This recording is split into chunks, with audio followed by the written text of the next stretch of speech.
Hey, it's Friday. It's a few minutes early, but I think we're leaving a few minutes early. Possibly. We've got a play to get to. So here we are. It's Friday. I'm JJ. I am a life coach, and I eat mostly meat. I'm Eric. I'm a novelist, and I eat meat, eggs, and about 50 grams of carbs a day. Now. Interesting. We'll have to get into that. Yeah.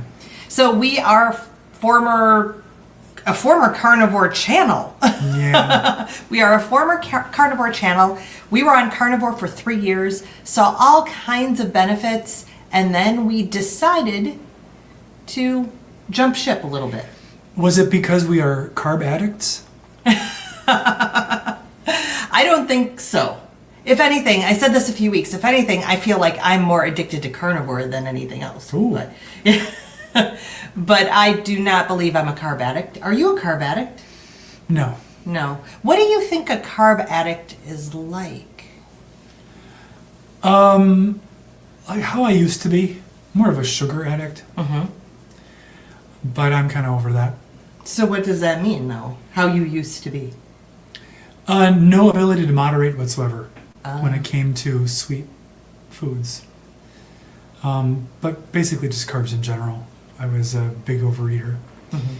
But successful with keto, and then carnivore was great for about a year and a half. And then things started to turn around. It wasn't quite as great, and then it got significantly worse.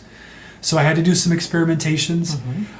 I did the wrong thing and added a huge amount of carbs and went low fat. Mm-hmm. And that was a disaster because that was a blood sugar roller coaster. Mm-hmm. But I was weighing and measuring everything I was eating. So I was taking a more deliberate approach than I ever would have in the past. And watching my blood sugar on a CGM to try to understand how my metabolism worked. And I've been backing off the carbs. Last week I said I was going to do 150 grams of carbs per day for a while. Well, that lasted like 4 days. What? Did you go to more carbs? I went with your addiction? I went to fewer. I went to 50. Yeah. And it's really interesting to do that because my meals start looking more and more like my old carnivore meals just with the addition of some fruit or some potato, and it's really familiar and yummy even. Okay. So I'm enjoying it. I don't feel like I've suddenly deprived of the carbs I was eating. Okay. Well, that sounds positive, that you don't feel deprived. Yeah. Did you feel... I know when you switched to carbs, you were finding a lot of those foods yummy as They well. were yummy, but after a short period of time, the novelty wore off. And because I couldn't even eat enough carbs to meet the goal I had set for myself.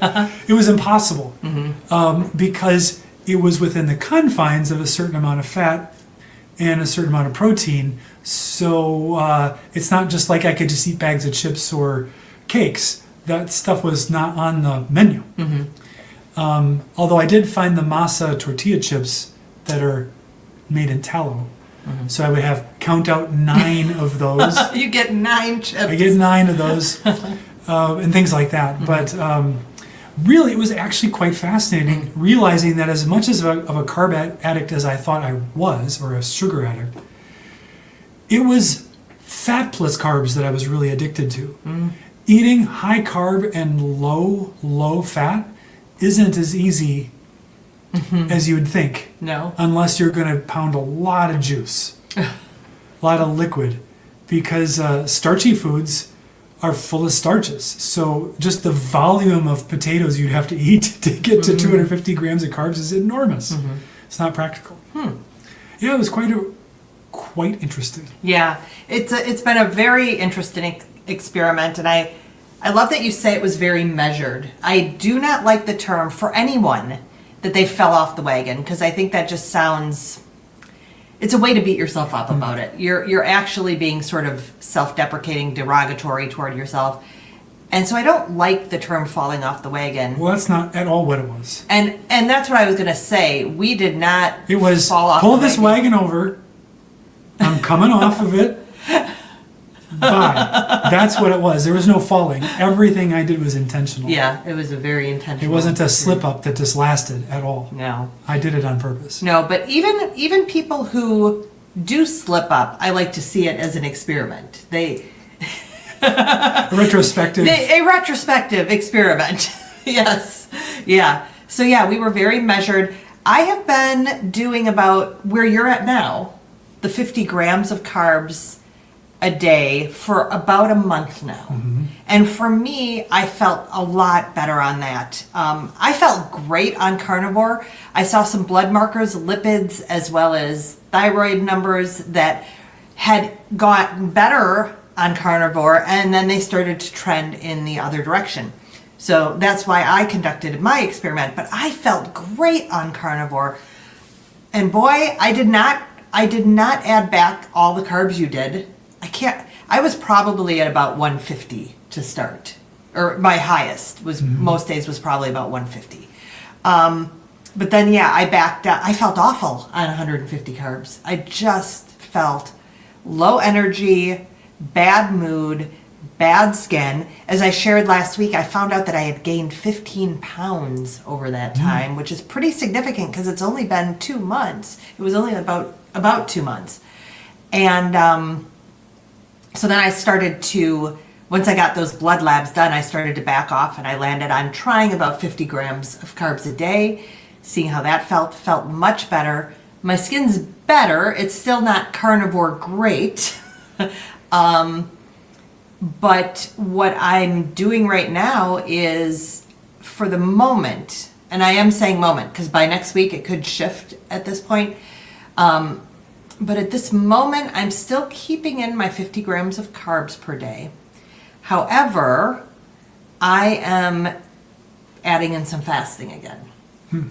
Now, I was really good at fasting. I did intermittent fasting prior to going carnivore. I went to carnivore because I felt like I needed to get my insulin even lower to heal my insulin resistance and other issues I didn't even realize lowering my insulin was going to heal. So I was good at intermittent fasting, and then I got really good at doing about a 48-hour fast.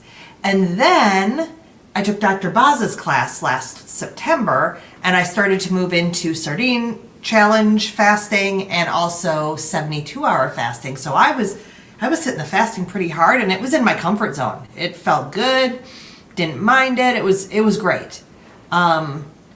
But I didn't do that when I added carbs back in because your body's not primed to fast when you're eating carbs. Your body isn't primed to make those ketones and burn the fat as easily. I think there's probably more suffering. At least that's what I've heard. During fast? When you fast and you're eating more carbs. So I didn't fast at all, and I wasn't intermittent fasting either because part of the adding carbs is that you want to signal to your body that you're in abundance and safe. That was the theory. So I was pretty much eating 3 meals a day, and my window was still about 8 hours, so I wasn't going crazy, but I certainly wasn't fasting. So now it's so weird because it was just November that fasting was in my comfort zone. It was something I did, status quo, and now it feels hard. Like it feels like a heavy lift just a few months later. So I'm easing my way back into fasting. I did a 22.5-hour fast this week. Felt good. I have to kind of prove to myself that I can do it again before I dive in too deep. So yeah, I'm working with some days, moving that, doing a little shorter eating window some days. And then, like I said, I did the 22.5-hour. My next stretch will be a 36. Now that I feel like, oh, okay, I could do the 22. I don't think it would be that hard to tack on a few more hours to get me through the night. So that's what I'm experimenting with right now, as far as diet goes, is just sticking with the 50 grams, adding in the fasting, and just seeing what happens. I might go down further. We have a question here. Sherry Morgan saying, did you raise your carbs because you were feeling bad or because of blood work? Yes and yes. Go ahead. I was feeling pretty bad, and I had terrible blood work. So I needed to make some sort of change. I was 170 pounds, 18% body fat, so reasonably lean. And I had maintained that easily. It was no effort staying on carnivore. I started to add back a little bit of carbs, just a tiny amount, but it was an avocado, so it was almost nothing. And then I heard Zane Griggs and Dr. Wiedemann's podcast, and I just was like, you know what, I gotta shake things up.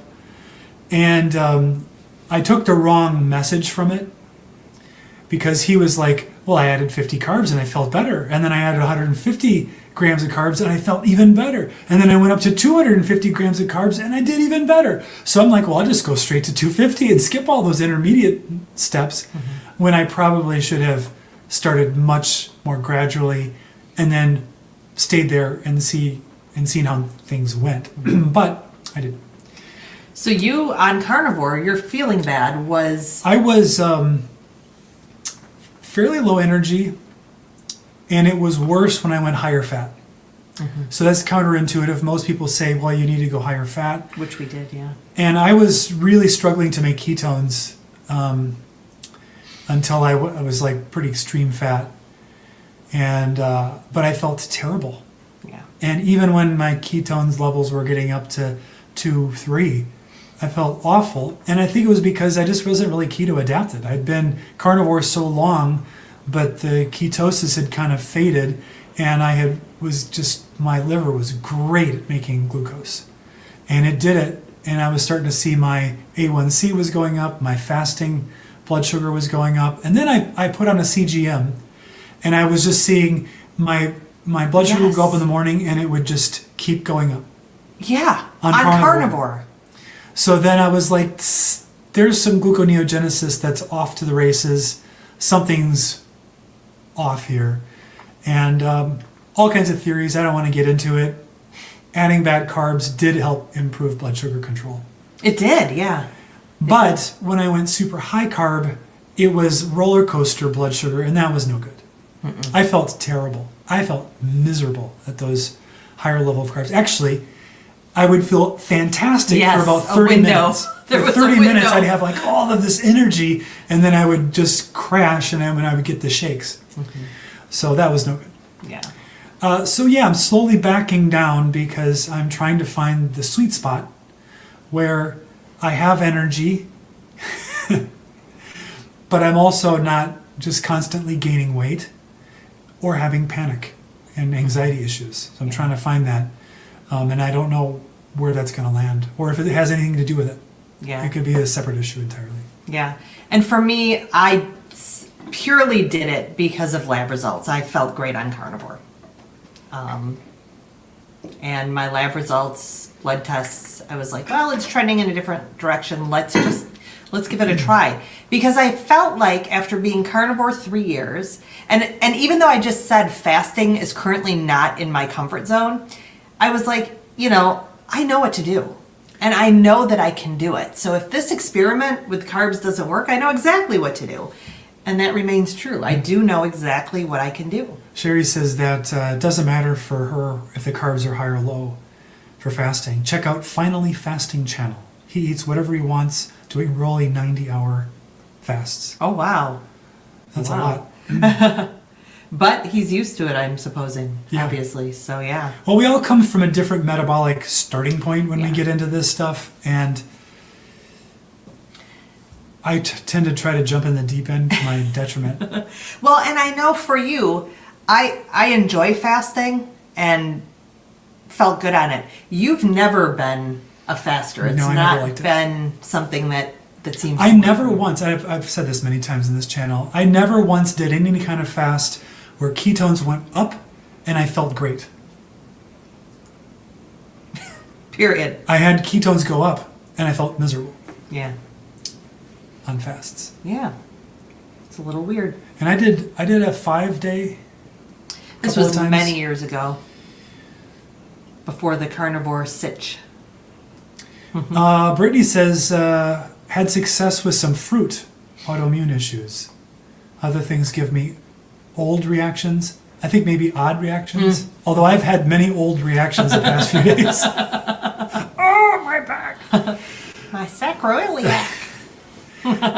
Sherry says, thank you so much. The low energy at carnivore sucks. I've been doing almost lion for 6 years. Wow. Still having electrolyte GI issues. The mental health issues are so important. Yeah, that's interesting. I assumed it was electrolyte problems that I was having. I don't think I could hold on to salt or potassium. I could have 2 of those electrolyte powder drinks a day, and I would have some symptoms of potassium issues. But it could have been magnesium. It could have been completely unrelated. I don't know. Yeah. But once I was, I had some neuropathy that had developed during carnivore. And then on high carb, initially it went away, and then it came back, and then it went away. No idea. And I was going to mention, who mentioned the fruit? That was Brittany. Brittany. Yeah, I have stuck to mostly fruit, and sometimes some root vegetables, some carrot or some potato. But I've been really careful about the plants that I add in. Yeah, I was going crazy on sweet potato, crazy. Sweet potato, white rice were kind of my main starches, and then I would have like an orange. I had experimented with lots of juice. I was doing a fruit smoothie early on, and that didn't go well. Mm-hmm.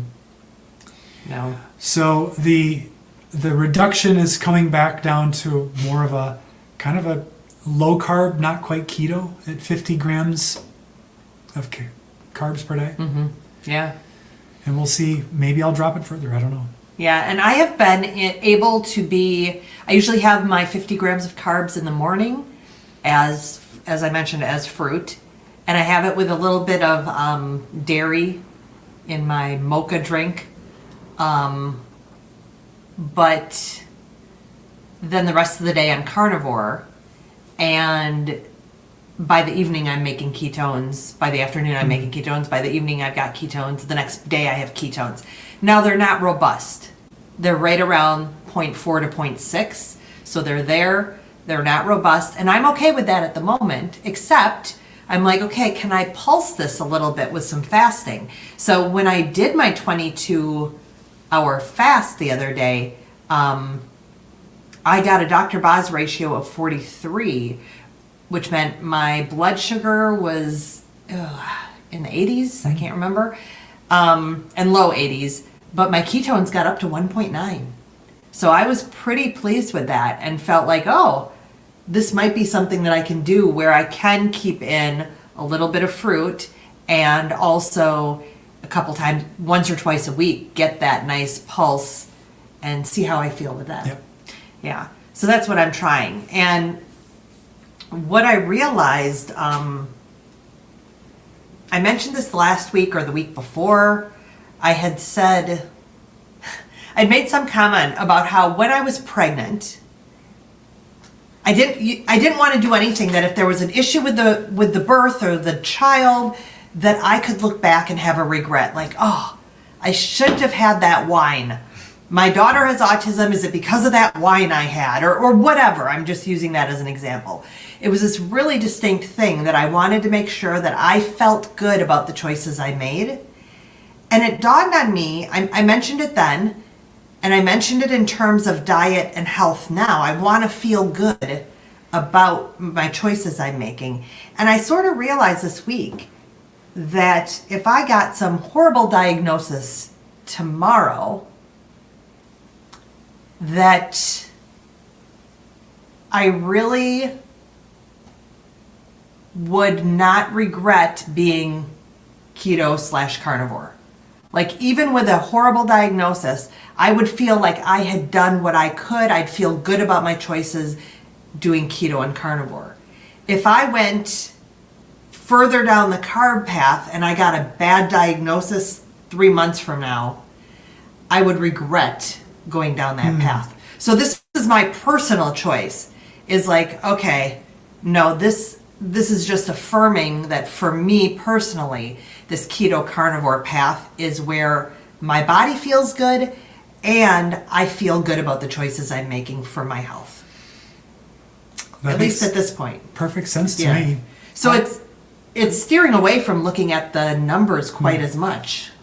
Well, I was actually thinking about that. I was wearing a CGM for 2 months. Yeah, we both. And I had to stop looking at that. I had to stop looking at my sleep scores for the 8 sleep. I had to stop doing the finger prick, although I did it recently a few times. Blood checks and keto checks. I had to stop all of it because it was becoming just too much. Too much information, and it didn't seem to matter what I did. I didn't feel better. So I was like, I think part of the problem is I keep looking at it. I'm thinking too much about how I feel. And I need to think less about how I feel, and then maybe I'd feel way better. Smacker says, you're healthy. A few carbs won't hurt you. And it turns out they actually helped. Yeah. And you bring in a really good point, because I've still, for a while, I stepped away from our carnivore and keto influencers. While I was doing the carb experiment, I needed to not have them whispering in my ear. Now I've moved back into that space of listening to them. And the doctors especially are talking to people who are insulin resistant. And I was there, but now I'm not. So the conversation and what they're recommending does not necessarily apply to me at this phase where I am healthy. Exactly. Yeah.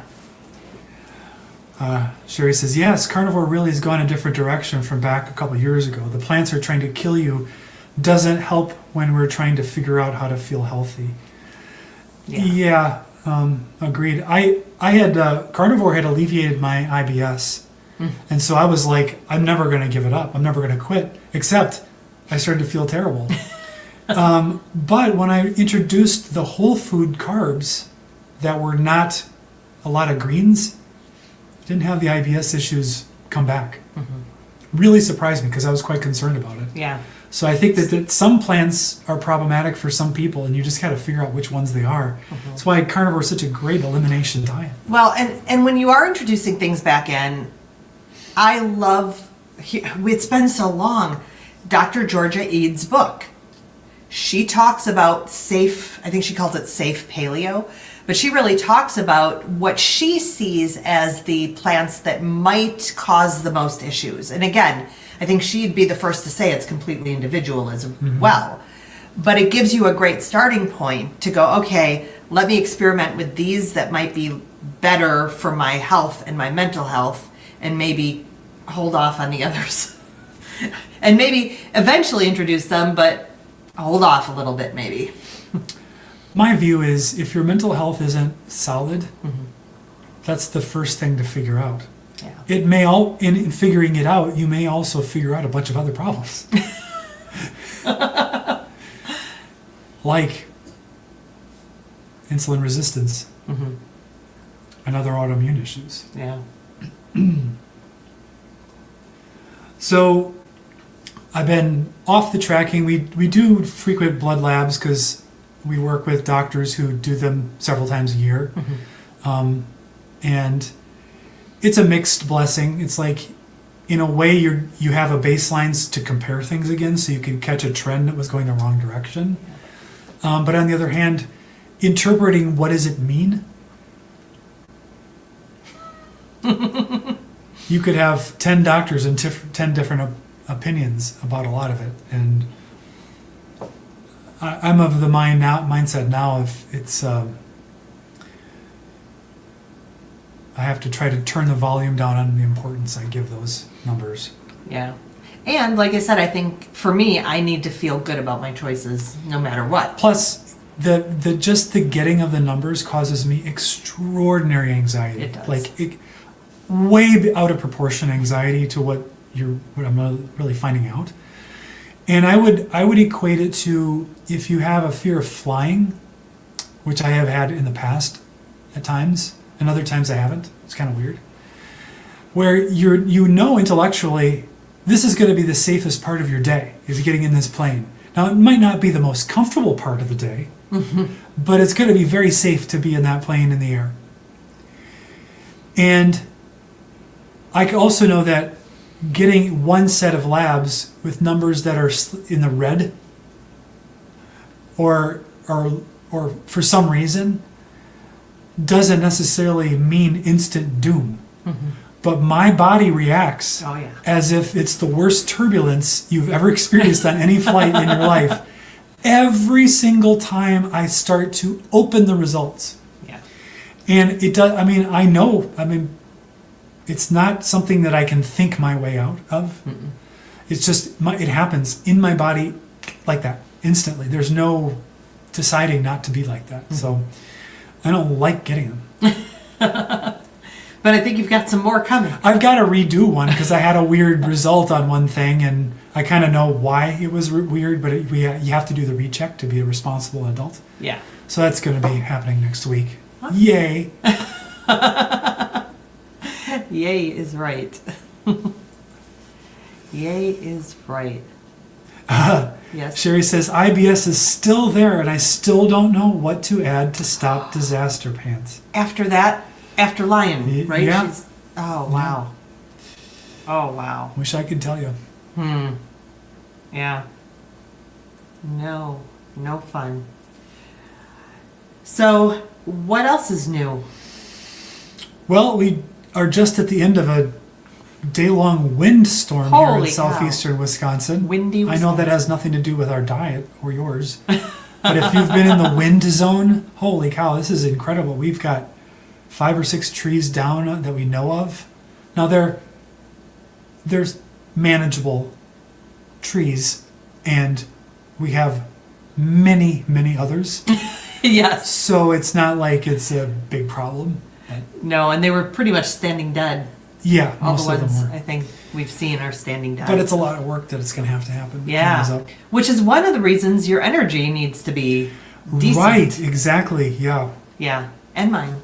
So last week, JJ, I went in for my first experience with a somatic experiencing I practitioner. have heard of it, but I do not have any experience with the somatic And experience. so the premise behind it, because I've been very open on this channel of currently dealing with a lot of anxiety, and it's not based upon what I'm thinking, it just arises in the body of its own accord without warning. Sometimes it gets into a panic attack, sometimes it just kind of just feels off.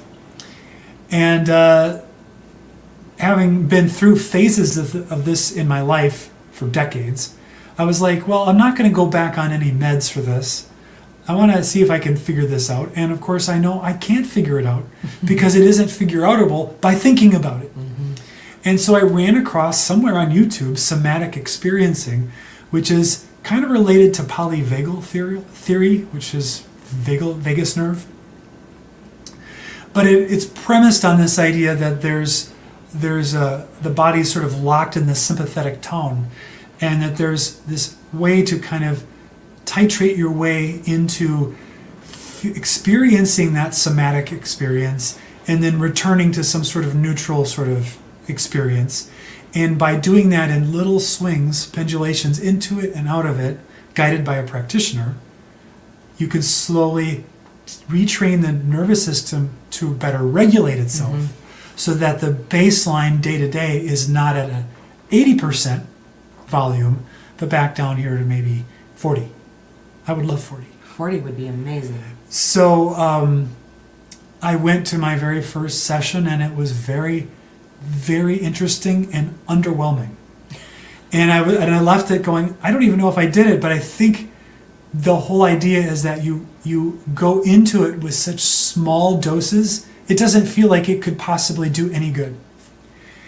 So what happens 2 nights later? I have 2 craziest dreams of my entire life, both involving near-death experiences in my dream. And I'm like, I don't know if that had to do with that session, but I'm going to say it did. And then I was glad to get that out, because whatever that was, I didn't like it.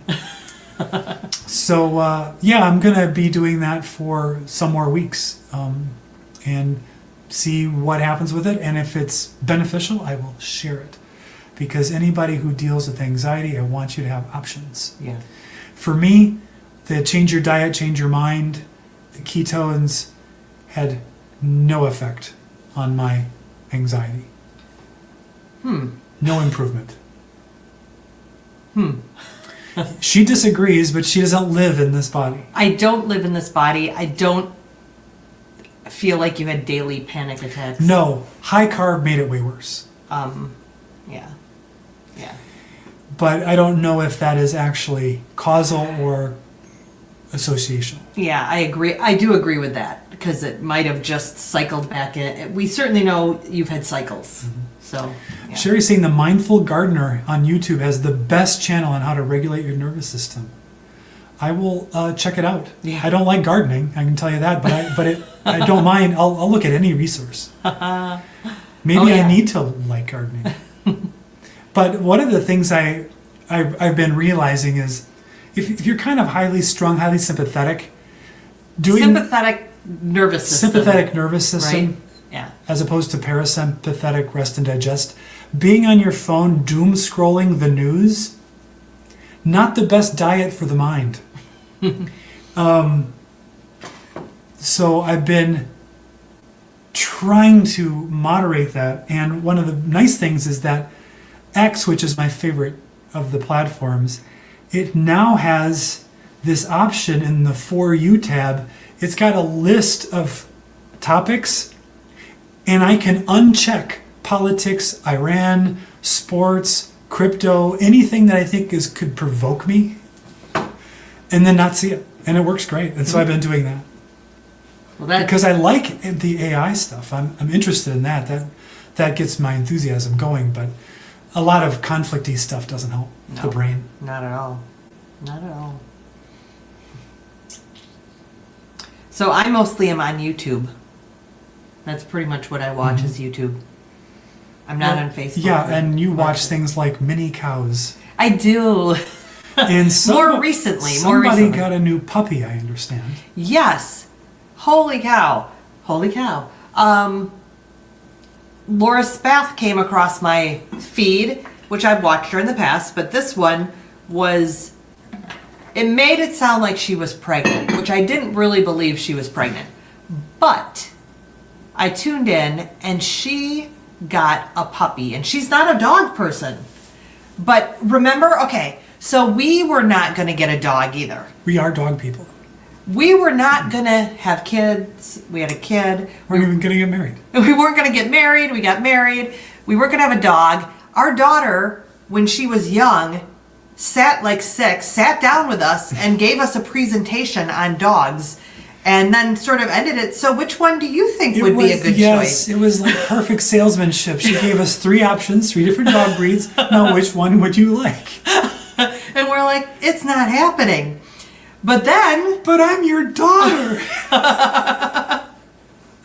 But then she turned 8 years old, and you said, we both have memories of having dogs growing up. It's a big part of our childhood. We need to pull the trigger. Well, not pull the trigger. That's not a good way of putting it. We need to do it now because she's 8. And so figure, let's do the math. And when she goes to college, etc. Mm-hmm. So we got a dog. And basically the same thing happened to Laura Spath. She was not a dog person. Her husband is. And they said, look at the age of our kids. Let's do the math. And we've got to do it now. Mm-hmm.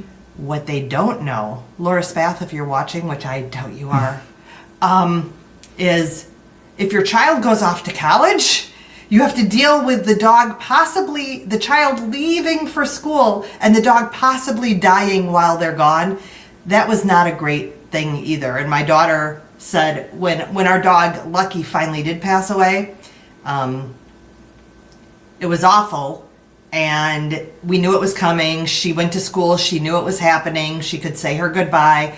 But then when she came home the next holiday, she's like, it's such a relief to not be leaving and wondering if your dog is going to be dead. Yeah. Yeah. So anyway, but they got a new puppy. It was so adorable. I'm like, what kind of dog is that? And it turns out it's one that I've never heard of. It's a golden cavalier.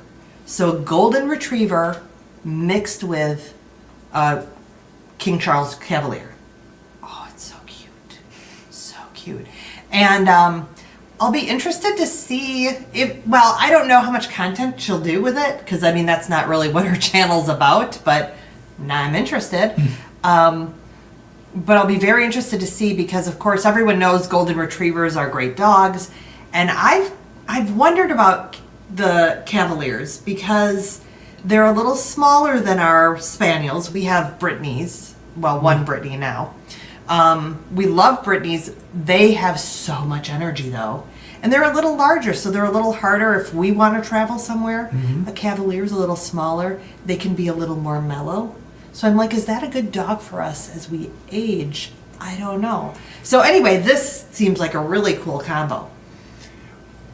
I don't want a puppy though right now. It presupposes there will be another dog after this current one. Yeah, and I don't know that that's going to happen either. And he's in great shape, so he's not going anywhere. But he is our luxury dog. This is. You didn't. I don't think you mentioned that on here, did you? I think I did. Okay. This is. We didn't dress him up like this. No. This is it. That's him, but that's AI dressed him up and put him on a fancy rug with a pipe and a monocle. But what happened was, one of the delivery guys, UPS or something, came in, and I went out to get the package, and I thanked him, and he's like, "This is a great dog. Do you hunt with this dog?" And I don't know why I said it. I'm like, no. He's a luxury dog. I don't know what the guy thought when he drove away. He's like, oh man, they got a luxury dog.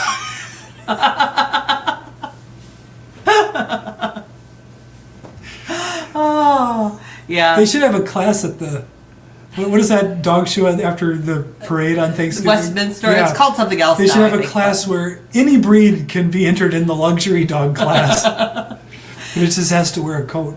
What's funny too about that is also our dog Arrow is not like wearing the monocle and the clothing. He is He's wearing burrs. He's wearing burrs. He runs about 6 to 10 miles a day usually, and he's slowed down. But yeah, he runs 6 to 10 miles a day. He's in the brook and the lake. He loves the cold plunge. He loves the cold plunge. So he loves the burrs. Yeah.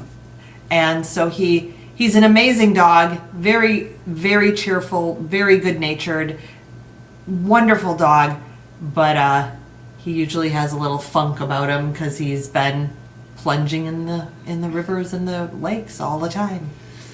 Yeah. So, switch up to this one. You want to say something there? Yeah, I just wanted to mention, and this is interesting because one of the reasons that you went higher fat, and I also did Dr. Boz's class. I was interested in Dr. Boz's class and her strategies anyways, but was this realization that we had been carnivore for nearly 3 years at that point, and we weren't in ketosis. And you kind of think, I'm not having carbs, I must be in ketosis. That's why everything's working and healing well for me anyway. And so she put out a video it was her live stream last Sunday. She does a live stream every week. And it was about how she believes that she follows Dr. Boz. I met her through Dr. Boz's class, and she does believe that ketones are the best healing for when you're on carnivore, that you want to make sure that if you want that type of healing, you should be in ketosis. So, but the big thing about that live stream is that it was her 68th birthday that day. Oh, happy birthday, Anita. Yeah, happy birthday. A little late, Anita. Yeah, her 68th birthday. And she is just one of the people in the community that I really look up to show, how to be vital and active and health focused as you age, because that's what I want to be. She is coming out with her cookbook pretty soon. It's she's like in the final edits and so forth. It's being published, so it's not she's done some self-published books, but this is the same publisher as I believe Courtney Luna, Jenny Minich, those other cookbooks. So yeah, so here she is, 68, and she's got her community and her YouTube channel, and she's pretty vital, and She taught me how to make pemmican. taught you how to make pemmican, and yeah, happy birthday, Anita. It's pretty exciting. What is this topic? I did that already. Oh, okay. That was my no regrets Okay. about how you're eating. Oh, right. I got it. Yeah. I remember. Yeah. Melanie is here. Hello. Oh, hello, It's Melanie. Good to see you. I was thinking about you when Eric was talking about he's doing some somatic experiencing. Yes. So he had his first session, and so yeah. And it was a very, very low dose. Yeah. It wasn't anything exogenous. It was actually just experiencing sensation in the body, and then observing its change after doing some techniques. Yeah. But I was like, how could doing something so little have any effect? That was what I was questioning. But I'm going to go back because I'm curious. Yeah.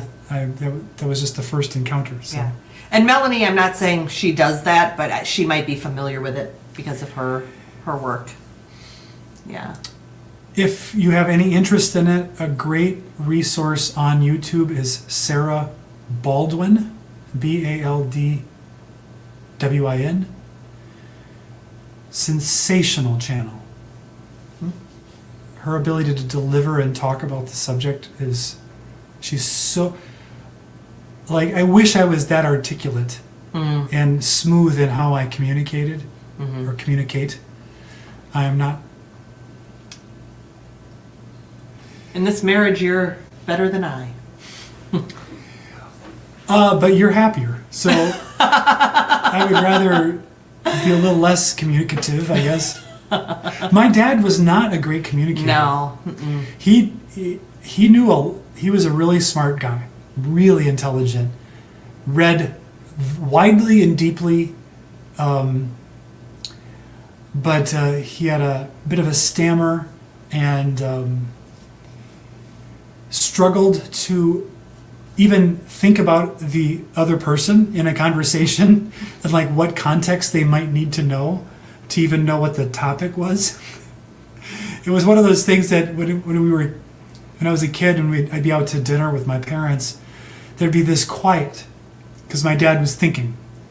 And then he would start a sentence with, and then he'd go into something with no context, and it was everybody's job to like figure out what he was talking about, and because he had been having this probably for 10 minutes already and was finally getting to the point where it was coming out of his mouth. So on the other hand, my mom never stopped talking Very loquacious. and said very little. They were a good match. Kind of true, yeah. They were a good match. My mom said that she liked being around your mother because it was so easy she didn't have to figure out what to talk about. No. My mother never met a stranger No. who she wouldn't tell all her private information to, and that of her children. Not embarrassing at all. No.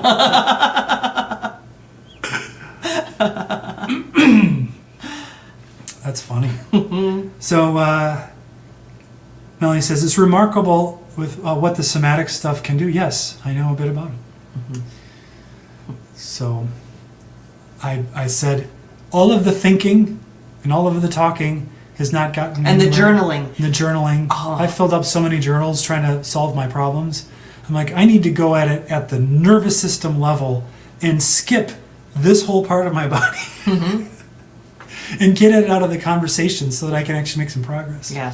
I do have a friend who's done it as well, and Oh, yeah?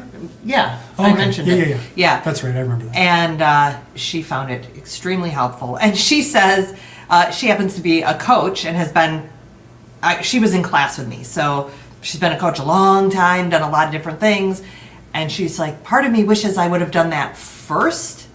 But she realizes that she couldn't have done that one for the regulating first. Like she had to go through her whole journey to get there. So I'm trusting that's the same for you. Melanie says, anyone interested in that work with horses as co-facilitators Yeah. should check out the work of Melissa Pierce. equine gestalt coaching. I don't have my spectacles on, so sometimes I have to squint. I have heard of people using horses in various therapeutic modalities. And it was always puzzling to me because I'm terrified of horses. I don't like getting close to them. I suspect they would know that too. Oh, I suspect, yeah. So JJ, Yes. a horse walked into a bar. Should I finish it? Yeah, go ahead. And the bartender said, "Why the long face?" It's the only joke JJ knows, It is. and it's her favorite one. I love it. It makes me laugh every time. It's so stupid, and it makes me laugh every single time. Melanie, does Melissa have a channel on YouTube I can look up? Maybe I need to go to a equine dude ranch and learn how to be with horses. I did have someone long ago in my network who did, I don't know about it if it was Somatic, but she did horse therapy, coaching type things as well. So now I've got But- Mindful Gardener and Melissa Pierce to look up. Nice. Nice. So it's an exciting day for me. We're going to 2 plays. We went to one, we're going to another one. We went to see Our Town, which is one of my favorites of all time. We saw that at the local university. And then tonight we're going to see a high school production of Legally Blonde that has some of the alum from my youth theater group in it. So that's exciting. And then also, one of the coaching students that I've been working with has her first session with her client today. So she wanted to jump on the phone really fast and just get a little guidance. Nice. So yeah, it's been a big, oh, and we're entertaining tomorrow. That is very unusual. Yes, yes. And so I was getting prepped for And that. there's another component to this. What? I mean, it's your friends. Oh, there is another component. There's a very big component to this that you didn't mention. Go ahead and mention it. Well, I hope I'm mentioning the right thing. You asked me to invite them. I did indeed. Yeah. I don't know. Yeah, that was very different. I have very solitary. Yes. My interface with humans is this person right next to me. And when our daughter comes home, I little. occasionally see her. Yeah. She's a lot like me in that regard. She is. And so, yeah, I do need to have actual, in real life interactions with other human beings. Yeah. So I was like, oh, this is serious. I need to get on this. The only reason I don't is I just get sucked into my work. It's very easy for me to get sucked into work. But I do converse with people intentionally through my work projects and through my theater project. So I do get that external stimulation. Yeah, it was pretty clear to me as I was going for one of my solitary walks and having this constant battle with anxiety. And I was like, maybe the solitary part isn't working for me so well. So maybe I need to be less solitary. It's hard for me. It's not my natural mode to be engaged with people a lot. So Yeah. This will probably be a pretty short visit, though. So. it'll also be an easy one because I like these people. Yeah, it will be. So I'm not advanced enough to invite over people I dislike. So let's see here. Sherry is saying, same thing with guinea pigs. They have healing powers. I didn't know that. I've not heard of My that. piggies are legit epic with the vagus nerve therapy. Wow. Our daughter had a guinea pig before the dog. Because that was sort of the, have a guinea pig, not a dog situation. And he was an amazing guinea pig. So you insisted. I didn't bond with little Peep. Yes. You know where she got that name? I have no idea where Little Bear. Really? Really. From the cartoon. From the cartoon. Yeah. There was a little Peep reference in one of those, I think. Yeah. I was in Nashville. I was in a recording studio in Nashville where they were recording a demo of one of my songs. And I got this message about we're looking at guinea pigs. So they waited until I was gone and then notified me through like electronic methods so that I came home to the guinea pig already there. That wasn't the intent, but the guinea pigs were at the pet store, and They were going fast. well, there were two, and they were just so sweet and friendly. And you don't want a guinea pig that bites or anything. I don't know. Well, Maybe they're not inclined to. Maybe Um, our daughter, who we don't name on this channel, mhm. needs a guinea pig for her Vegas nerve. Yeah, yeah. But it was a very sweet, good little piggy. And Sherry says, I have a ton of piggy videos on my channel. Wow. All right. We'll check it out. Yeah, I'm totally fascinated. Very interesting. Do not take them to Peru. No, do not. Do not. Oh, that reminds me. Yeah. Was we were in our car, our Tesla, there's XAI is available to chat to while you're driving.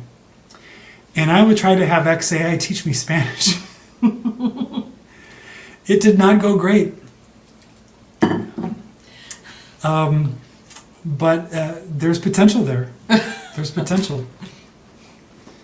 So maybe we'll do a Spanish language episode in 15 years when Yeah. I've got fluency figured out. Yep. Yeah, we had my nephew went to Peru for sort of like a language immersion, wasn't it? Yeah, student And exchange type. They language. ate some. He ate a guinea pig. Yeah. So we got to get ready to go. Yes, it's time to go ahead. Let's play. Thank you all for joining us today. Yeah. We talk about the diet and the health stuff up front, and then we devolve into just whatever topics are on our mind for the last part of it. Yep. And that's generally how it goes. Generally, that's it. So if you liked it, please subscribe.